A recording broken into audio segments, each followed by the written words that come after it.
안녕하세요, 변호사님. 예, 안녕하세요. 네, 변호사님 최근에 네.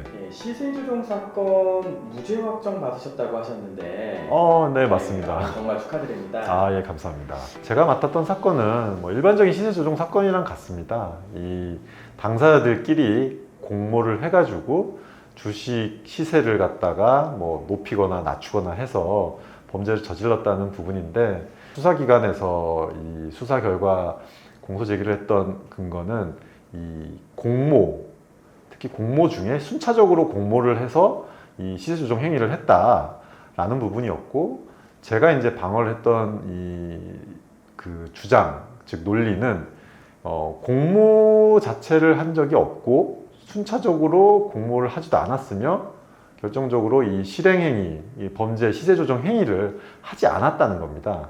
근데 그 중에서 이제 비중을 더 앞에다가 공모를 하지 않았다는 부분에 대해서 조금 더 주장을 이제 논거를 펼쳤고, 주식 거래라는 거는 어떻게 보면 이익을 취득하기 위한 행위입니다.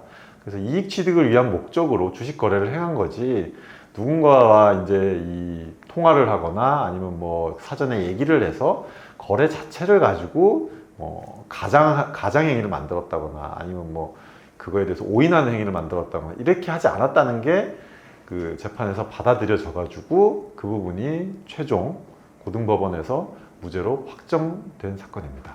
시세 조종 사건이 네. 다른 형사 사건과 달리 특이한 점이 있나요?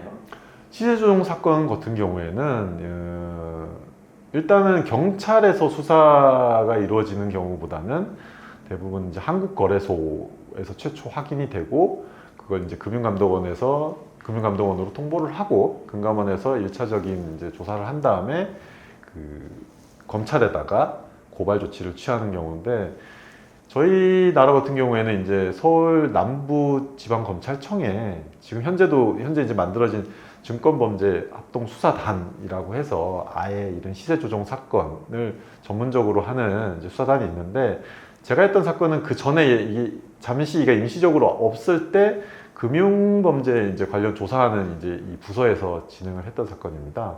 그래서 사실상 금융사건이라고 보고 이 경찰이 아닌 한국거래소 금융감독원을 거쳐서 이 수사가 이루어지는 게 큰 특징 중에 하나고, 두 번째로 이제 이 부분이 좀 어떻게 보면 피의자가 이제 나중에 공소 제기돼서 피고인으로서 방어하기 어려운 부분이기도 한데, 보통은 저희가 일반 사건 같은 경우에는 수사검사하고 공판검사가 분리가 되어 있습니다. 수사검사하는 분이 따로 있고 공판을 진행하는 검사님이 따로 있습니다. 근데 이제 이런 시세조정 사건은 원칙적으로 직관이라고 저희가 이제 표현을 하는데, 수사검사께서 직접 사건을 갖다가 공소 제기를 유지를 합니다.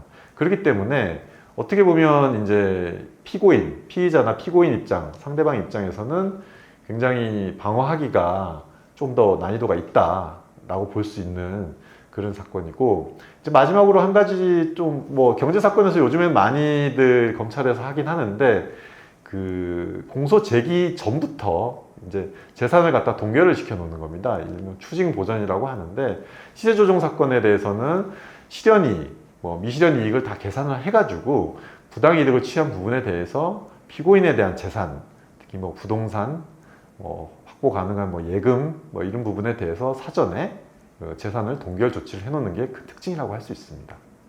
네, 설명 감사합니다. 네.